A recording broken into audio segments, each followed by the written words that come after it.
So, Welcome back. This is segment 18 of our Numismatic interview with Richard Burdick. And last time we talked a little bit about the Maximilian 1 peso cut out into a magnificent watch, and you have a couple other magnificent cutouts here. Let's go ahead and show everybody what you got here. Here's this first one. You want to describe what we have here? yes, this is the most extraordinary cutout coin I've ever seen. It's made from a supposedly 1921 St. Gaudian's $20 gold piece. That's quite a rare date. It's one of the rarest dates in the entire series. If that coin wasn't cut out, it'd probably be an $80,000 or $100,000 coin. Of course, it's worth much less. But I really like this. I got this under very strange circumstances. A very old collector friend of mine came up to me at a Baltimore show, and he had his hand like this, and he said, "Give me $1,000." And I said, "For what?" He said, "You're going to like this. Whatever I got in my hand, you're going to like it. You ought to have it." And I said, "Well, I don't want to buy something." He says, "Just give me $1,000." So I wrote him a check for $1,000, and he said, "Put your hand out," and that was in his hand. What a Wow. deal. Wow, that's a nice bezel on it, too. Yes.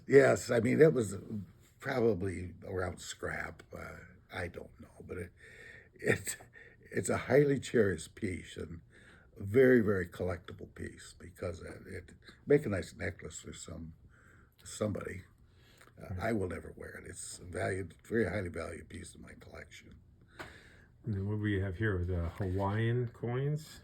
Yes, this is the Hawaiian coins were actually only made in 1883. They're quite scarce, especially the dollar size and the copper's 1 cent piece. Some jeweler, meticulously cut these things out and there's a whole denominational typeset of cut out Hawaiian coins. I'd never seen or heard anything like this. But a dealer friend of mine called me from Miami. It was some small coin show. And he found this and thought I'd like it. So he explains to me I bought it sight unseen over the telephone. I thought it was a nice addition to my exonumia collection and Hawaiian collection, which I don't have here. But that's the story on that one. Okay. Now, you have some coins here that are one of the things I collect also, and that's box coins. That's coins that are made from multiple coins to conceal other coins. We'll start with this one here, this piece here. Well, some of them don't have anything inside them, and if you're lucky, you'll get a photograph. Often those are low quality. This is a particularly nice one of a very pretty young lady. I think there's a engraving on the inside. To Charlie from Baby Kitten, I think the name is. And it's a usually high quality interior for a box coin. Now, box coins actually go back, several hundred years. Some of the earlier ones, the earliest ones I've ever, well, the earliest one of quality that I've ever owned was 1604, which I sold to a friend of mine. It was one of the best ones I've ever seen with the mica lens inside. I did have some from the 1500s, but they were so low quality, I broomed them out of my collection years ago. I've kept, I have one of the early pieces on a 1642 Austrian thaler with the beautiful hand-painted roundels inside of it. I don't have that particular ready right here, but box coins, they were made for over a period of several hundred years. They sometimes have engravings inside them, photographs. Well, we got this European piece here. Let's take a look at this one here. And this was, they were originally 2 coins, and they would screw together, correct? It's called a European screw turn, is what many of us call. They unscrew usually counterclockwise. Very, very fine work. Now this one I believe is an oil painting on ivory. I bought this in Zurich, Switzerland from a very old man. He must have been well into his 90s. And he had an extraordinary price on this thing. And there's no way I was going to pay that kind of money for it. And this friend of mine from Los Angeles, one of the most knowledgeable dealers in the world that I know of on foreign international coins, he saw me looking at that, and he knew this old man. He called him by name and asked him, he says, "What did you quote Richard on that price, on that piece?" And my friend laughed and laughed. He said, "You're an old man. You have no one to leave your money to. Give Richard, he's a nice young man. He's a real collector. Give him a good price." The guy quoted 1/3 the price that he'd originally asked me, and I paid him real quick for it. That's a story about that coin. Wow. It's a beautiful piece. Yeah. Here's a beautiful seated half. Box coins on seated halves are quite rare. I think I've got 2 of them, and I don't know if I've ever seen another one besides the 2 that I have. Now this one has something on the inside, and it says McGinty's Whiskers. That I bought many years ago. One of my first box coins, actually. And I knew that during the Victorian era it was a fad to often keep pieces of hair from a loved one. It was something to remember them by. And this one had this note, McGinty's Whiskers, and I never knew what that meant until just a few years ago. I was doing some research on the engraved coins from Doc Brown's saloon in Spokane, Washington. It was a saloon and gambling hall that was run by a guy named Doc Brown. So I've got a nice collection of his. They're rare pieces, but I was doing a little homework research on this guy, and there was a guy, he was a very famous outlaw that came to Spokane. I can't remember his name right now. He had it was like a fake sculpture. We think later on it was made out of some material. It was a fake sculpture of a man over 7 foot tall. And they had some wild story made up about this guy, and they named him McGinty. And he would charge people to come and look at this thing as a sideshow. And he actually started that in Colorado. Until they ran him out of town because he was such a shyster. So he went up to Spokane, Washington. There's a lot of mining going around at that time in that area. So this guy would, Soapy was his name. He was a famous outlaw, Soapy something. He owned McGinty, and he would charge people up in Spokane at Doc's place to see this this fake sculpture. It was a con game, basically, is what it was. Well, I found out that this McGinty still exists in some, believe it or not, museum in Seattle, Washington. I've never been there, but I've heard this thing is still there. And I figured out who McGinty was. McGinty was this fake con game that Soapy pulled off in Doc's saloon back in the 1890s. So he must have sold his whiskers too then. Somebody saved McGinty's whiskers, and I happened to stumble on to apparently they might have sold this as part of the scheme to make money. I don't know. I've never seen or heard of another one, but I've learned kind of the story of why it is what it is. All right, now we got to go to a kind of a sour point for you. We have a couple of really unique pieces here, British Maundy money, that are made into boxes. Those are the tiniest boxes I've ever seen made out of coins. Unfortunately, there are 4 different denominations of Maundy coins, and I acquired these from a British dealer in New York City many years ago, and there were all 4 pieces, and somehow, probably tearing down an exhibit at a coin show, I've lost the other 2 pieces. Very, very disappointing situation, but I've never run across them anywhere. Somehow they're gone. Magnificent. Let's switch up now and go to a couple of gold pieces. We have here, looks to be a watch with 2 $5 gold pieces on the ends and a beautiful watch in the middle. Now, this is a lady's watch that was made to compete at the Paris Exposition in 1900. It's actually engraved inside that this was awarded a first place. It says in here, Exposition Universal Paris 1900 Grand Prix, number 8517, A mark and C. Not sure exactly what that That has means. something to do with the maker, I think. Very, very nice. Very nice. I can't remember. Oh, I do know. I do remember who I bought that from now. Yep. One Here of is the a most famous dealers in this country, Tony Terranova. oh yes. Here is another fabulous gold piece. This is on a 1789 spade guinea on one side, and the other side is 1794. Inside is a beautiful picture.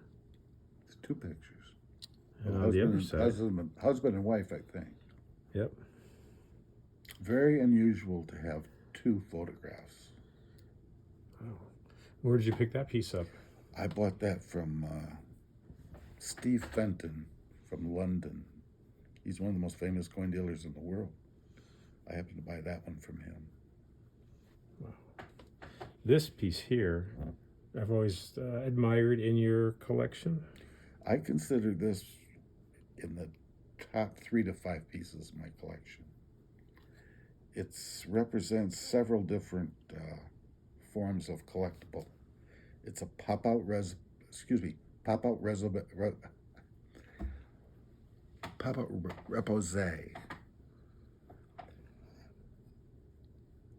Very unusual. I've only seen 3 of these made on $20 gold pieces. At one time, I owned all 3.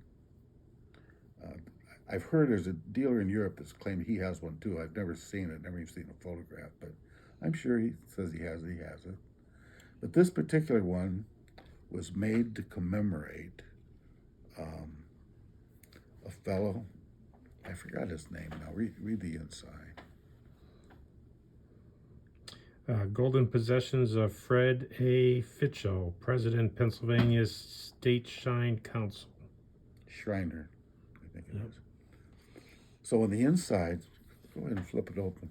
His golden possessions were his children and his wife, his family. So this represents a number of different collectibles: a pop-out repose, a box coin. It's amazing how they did the photographs in here. Yes, there's a certain name for that type of photograph. I'm not exactly sure what it is, but somebody that studied photography would know the name of that type of photograph.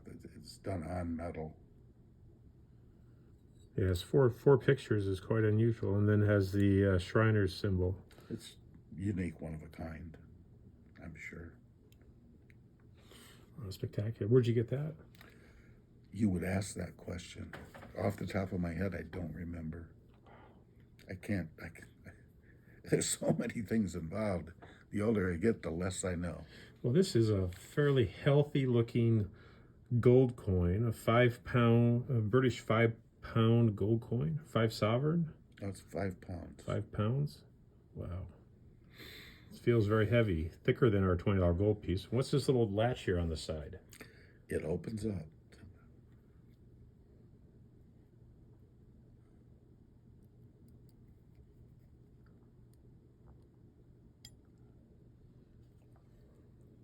The spring-loaded door. There's a very old watch inside. Oh, very nice.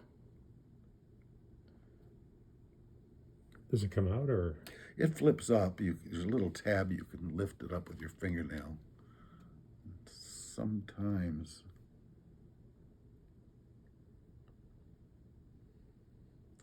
Quite a expensive. Yeah, these are made for very wealthy people. Wow. Well, thank you for. At one time, let me add something. At one time, between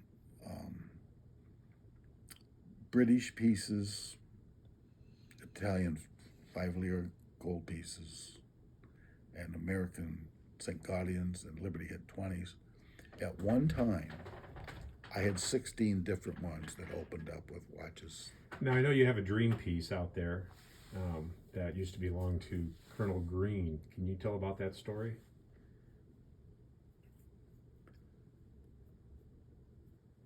It was, I believe, a $50 slug. Yes, that's it. There's good and there's good and bad, disappointing things to that. I've known about it for quite a few years, and then I was at a Phoenix mid-year ANA, and a very well-known American dealer came up to me and showed me this thing. I heard about it. I'd never dreamt I'd ever see it. And he said, he told me the price, which I gagged on. And I'd never paid anywhere near for that price for anything in my collection. And I thought, well, gosh, I got to have it, but I have to mortgage my house to buy this thing. And he says, there's one catch. He said, there's one guy ahead of you in line that I always promise to give first shot at this thing. He said, he's on an airplane right now from Los Angeles.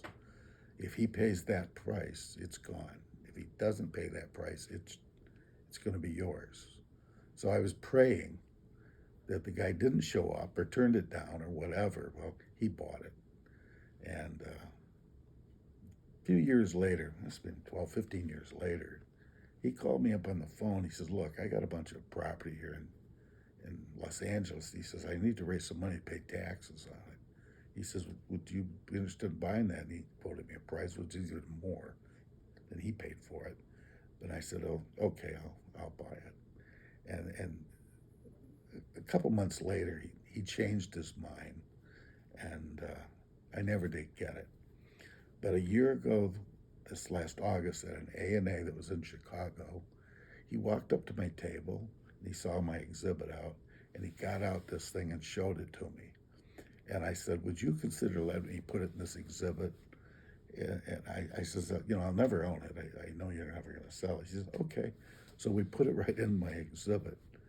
And I don't think the Newman Portal got to film that part of the collection at that show. I have some pictures of it, but the story is that piece was made by at the request of Hetty Green, who was known as the Witch of Wall Street. She inherited quite a bit of money from her husband, then made a lot more money. And her son was nicknamed Colonel Green, who acquired one of the largest collections of American coins ever assembled. And when he passed away, somehow that piece got filtered into the marketplace. And like I say, I'll never own it, but at least I got to tell the story, and I got it in my exhibit for at least a couple of days. So it's just one of the more interesting stories. Sometimes the good ones get away. You can't own them all. Yep. Just seeing them and being able to collect a few of the good ones you do say, that's good enough. Well, thank you for bringing this home and showing us this today. And we're going to go ahead and take a break here. Once again, if you like the channel, please click the like button and click the subscribe button. Thank you.